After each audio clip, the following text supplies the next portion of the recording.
Hey folks, welcome to the show and welcome to the first edition of the NHL Playoff Pulse Check via me. Where I'm going to, as you can see, I'm using the NHL website for bracket and visualization because the show isn't all about my pretty face and voice or opinions. It's about facts and stuff. So this style is going to be a bit more opinion based as we talk about the feelings of each series. This is definitely going to be an Eastern video depending on how long this video takes. It's 9:52 now, is whether I'll talk about the West in a separate video or in this video as well, because I'm trying to be shorter. I had a 30-minute review of an Oilers game where I felt like that was too long, so I'm trying to bring it down. But starting with Florida, or the Battle of Florida between Panthers and Tampa Bay, 3-0 lead feels like domination, but Florida hasn't dominated any of the games. As I scroll down, you'll notice that they've all been one-goal games, except for this most recent one, but that included an empty netter. It's been a really tight series, despite Florida having won all three of the games. Florida has, most importantly, contained Tampa Bay very well. Now, Vasilevsky has managed to keep Tampa Bay in it. He has made a ton of saves in a lot of these games, but Bobrovsky has also made his fair share amount of saves during the games, including that highlight reel save I'm sure everyone's seen by now, and if not, you search up Bobrovsky's save. It should be the most recent one that pops up, and it was with the back of his arm, so you'll know it. And once again, today, just like every game, I just have the stats here on my phone. I'm just fact check myself before I say it. Yeah, Florida has outshot in Tampa in all three games, which I did kind of expect. I didn't expect them to outshoot them in all three games necessarily, but I expect them to control Tampa. They've been a much better team in terms of controlling the game compared to Tampa this year. The reason I took Tampa is because I kind of just wanted to pick an upset, and I felt Tampa's goaltending and Kucherov gave the Lightning a better chance over the Flyers than other teams did, or not Flyers, sorry, the Panthers. But I also said the Panthers are so good, man. It would not surprise me if Lightning win.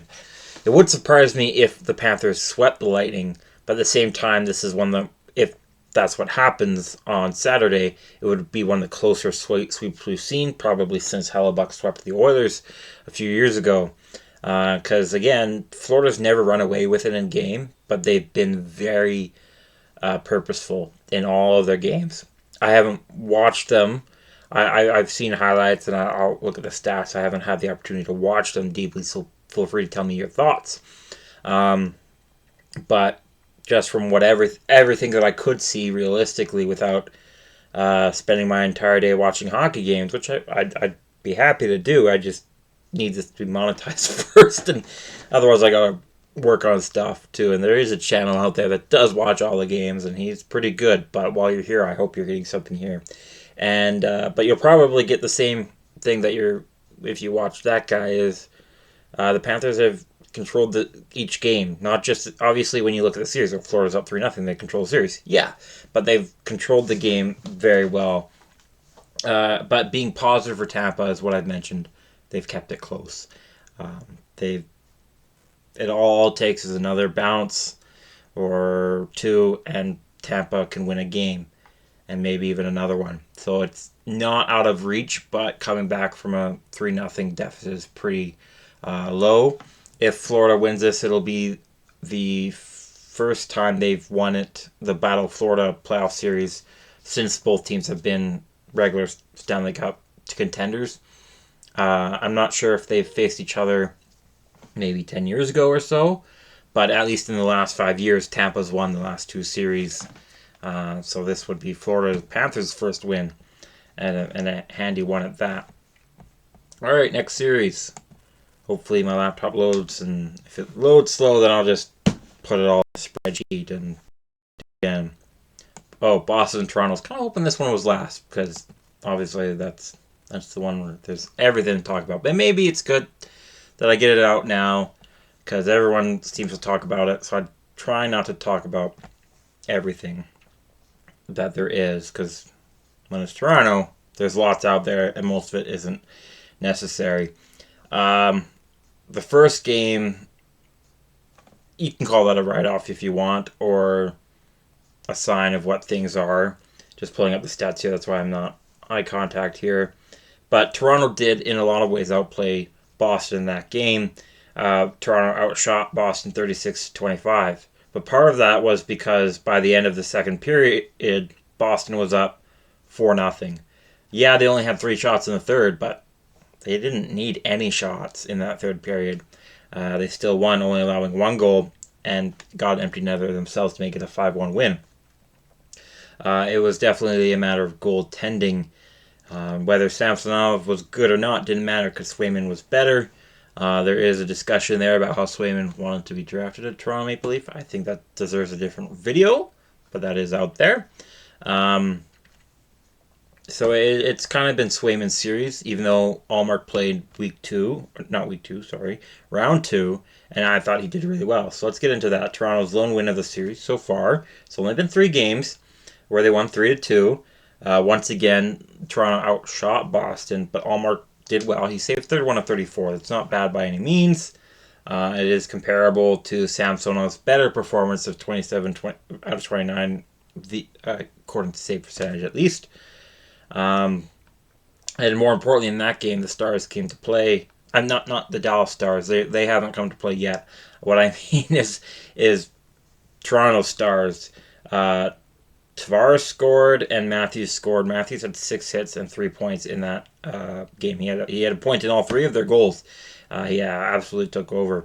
Of course, the Stars is not the Dallas Stars again. I mean the big 4 have been discussion with Nylander out with what has now been revealed as a massive migraine. Excuse me. Marner not doing much in the playoffs.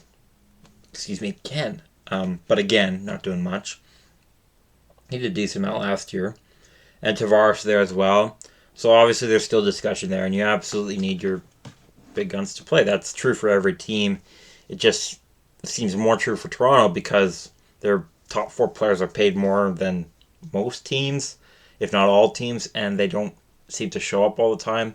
As of Game 2, Matthews had a terrible Game 1 and a great Game 2. What about Game 3? Where Swayman once again wins. It's a 6th win against the Maple Leafs this season when you include regular season.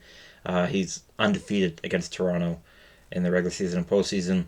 This time, Boston actually outshot Toronto, but not by much. It was only by a matter of 34-30. But once again, Swayman was the best goalie. He saved 28 of the 30 shots he faced, where Samsonov faced 30 of 33. So there is that going for Toronto. Goaltending has not been an issue, just the other team's goaltending has been an issue, which can happen.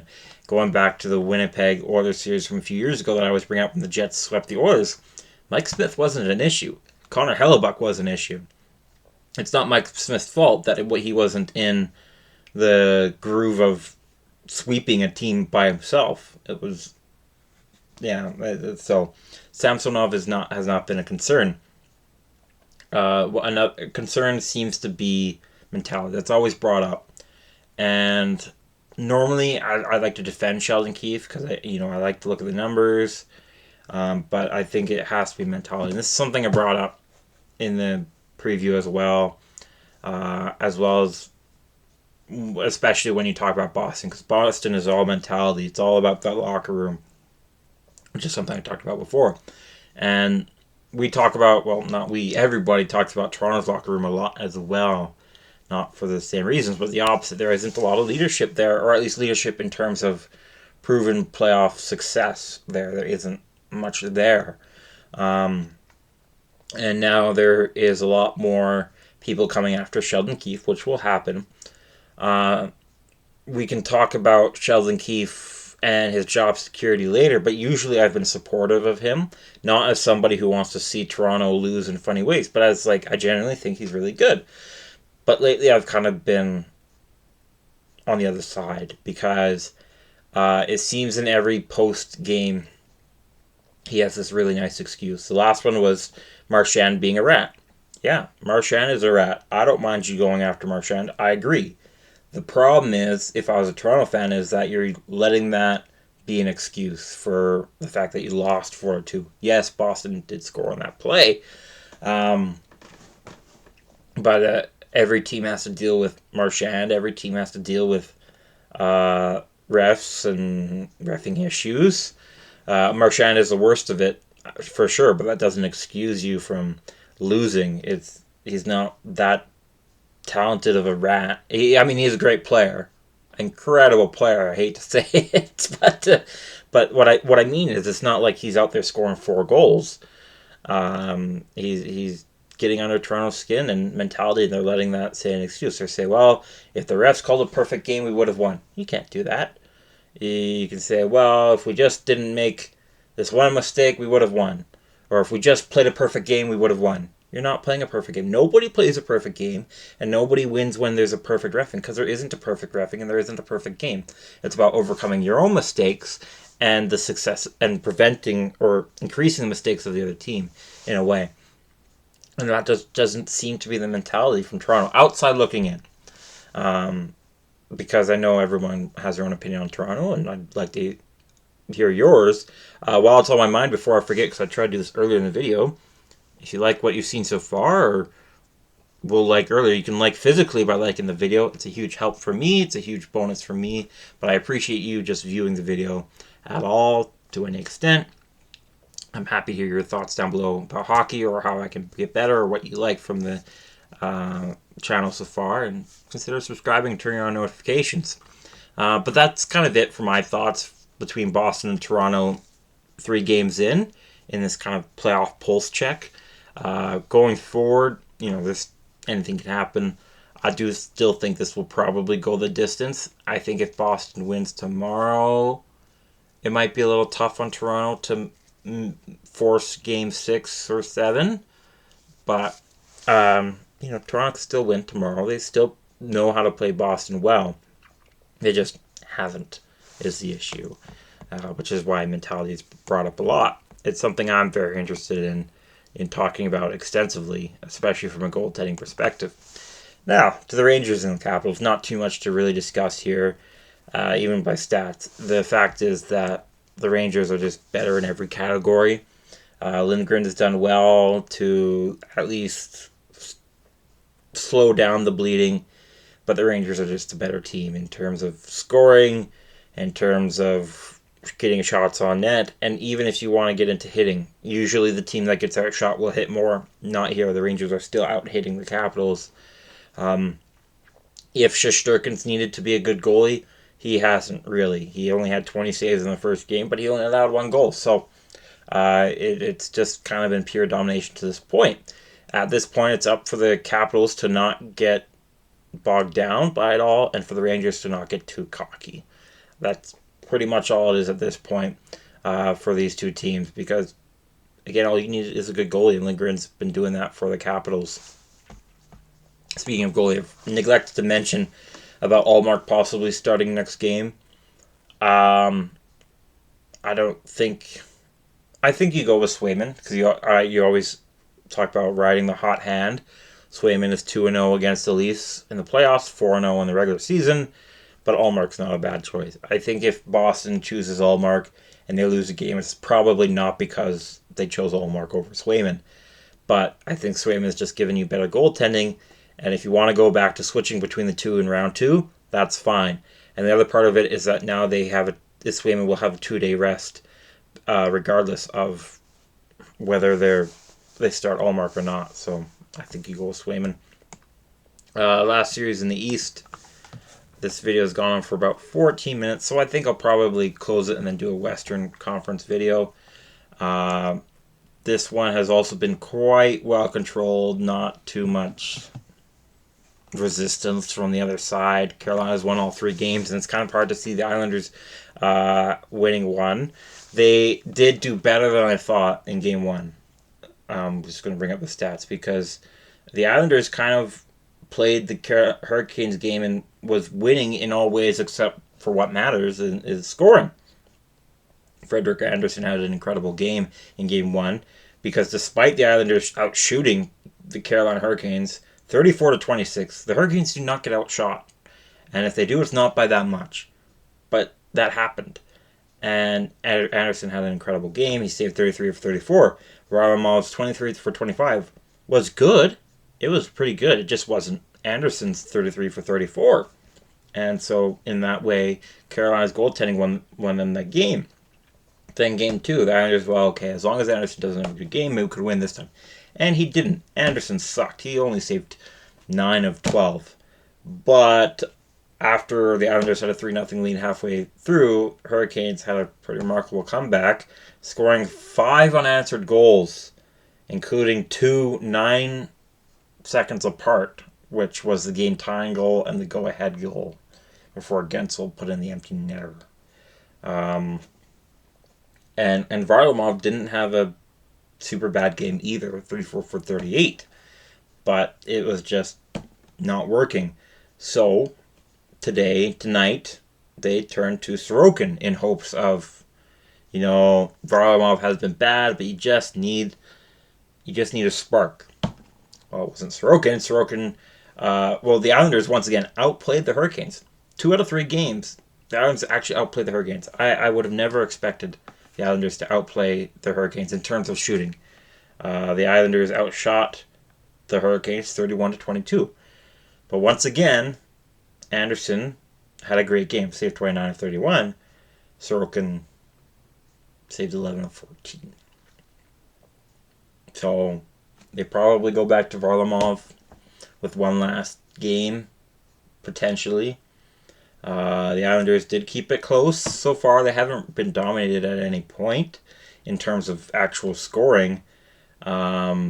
They've been out hitting the Hurricanes for the most part, though it did surprise me that in Game 1 the Canes out hit the Islanders. They're not usually a pretty heavy hitting team when the Islanders are. And I know it's because Islanders outshot the Hurricanes, but still I kind of thought the Islanders would still out hit the Canes. But whatever. So that's kind of my point is I don't really see the Islanders winning a game. If they do, I don't really see them winning 2 games. Anything can happen. It'd be very entertaining, but it seems whatever the Islanders do, the Hurricanes do the opposite and win. Whether it's, okay, if the Islanders want to outshoot the Hurricanes by 10, Anderson will have a great game. If Anderson's going to have a bad game, so is your goalie. Or we're going to outshoot your goalie or whatever, right? It's just, and that's the sign of a really well-constructed team as well, is when you can win in different ways, which the Hurricanes have. So that's kind of the pulse check on the Eastern Conference. I'll load up a Western Conference right now. This is kind of my first go at it.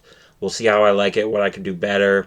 I was thinking about doing an Excel sheet again, or a spreadsheet again, but I kind of wanted to simplify it as well because this is more about the feelings, from what I see in my own feelings about all the series are, rather than just the stats.